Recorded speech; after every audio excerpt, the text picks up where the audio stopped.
Arabia's Grand Mufti Sheikh Abdulaziz Al Sheikh said that Muslim prayers during Ramadan and the subsequent Eid al-Fitr feast should be performed at home if the coronavirus outbreak continues. Ramadan's Taraweeh evening prayer can be performed at home if it cannot be performed at mosques due to the preventive measures taken to fight the spread of coronavirus. Saudi Arabia in mid-March stopped people performing their 5 daily prayers and the weekly Friday prayer inside mosques as part of efforts to limit the spread of the coronavirus.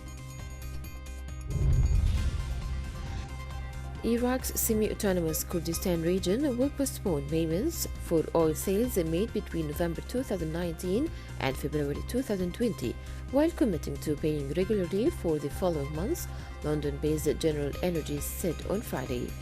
The Kurdistan Regional Government KRG-based international oil firms, including General and Norway's DNO, to pump oil on its territory. The price of crude has collapsed this year amid the COVID-19 outbreak, with Brent benchmark down some 60% year to date to around $28 per barrel last week. With Lebanese confined to their homes by the new coronavirus, migratory birds in the Mediterranean country are winning their way into the midst of Qatar city life. From flocks of white pelicans and storks soaring over Beirut's seafront to diminutive barons nesting in built-up neighborhoods, Lebanese social media are capturing avian beauty normally witnessed only by astute bird watchers in remote areas. Residents said that animals like golden jackals are roaming daily through orchards unusually close to people's homes during the lockdown imposed by authorities to help contain the coronavirus. Tunisia's foreign currency reserves have risen to 22.3 billion dinars, which is $7.7 billion, the equivalent of 131 days of imports, benefiting from about $1 billion of recent loans and aid to counter the effects of the coronavirus. Foreign exchange reserves were 14.3 billion dinars a year ago, equal to only 83 days of imports. Tunisia secured a $745 million loan from the International Monetary Fund (IMF) last week to help mitigate the economic blow from the coronavirus outbreak.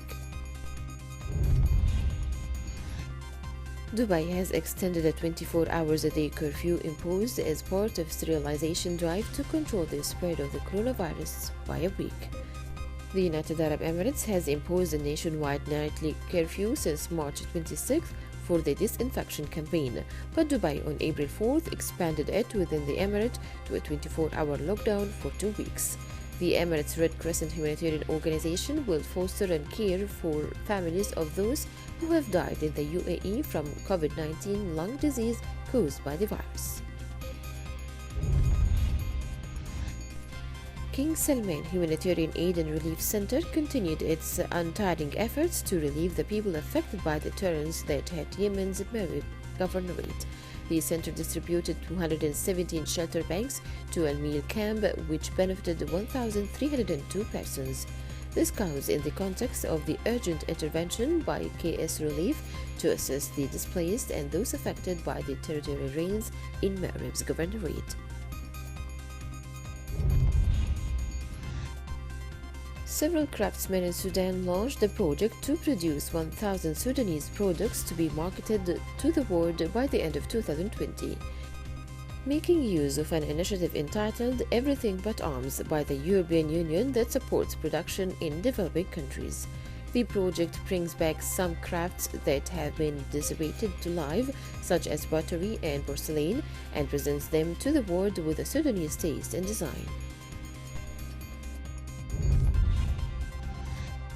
China acknowledged that the coronavirus death toll for epicenter of Wuhan was 50% higher than previously reported, a major revision that highlights just how seriously current numbers on infections and deaths around the globe may be understating the true toll of the pandemic.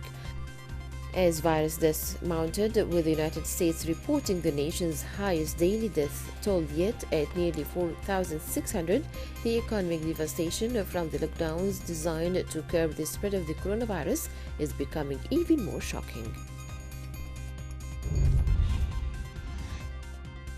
The agriculture ministers of the group of 20 major economies chaired by Saudi Arabia will hold an extraordinary virtual meeting on Tuesday to act upon the leaders' commitment to combat the COVID-19 pandemic, enhance global cooperation, and ensure the flow of critical agricultural products to safeguard global food security and nutrition.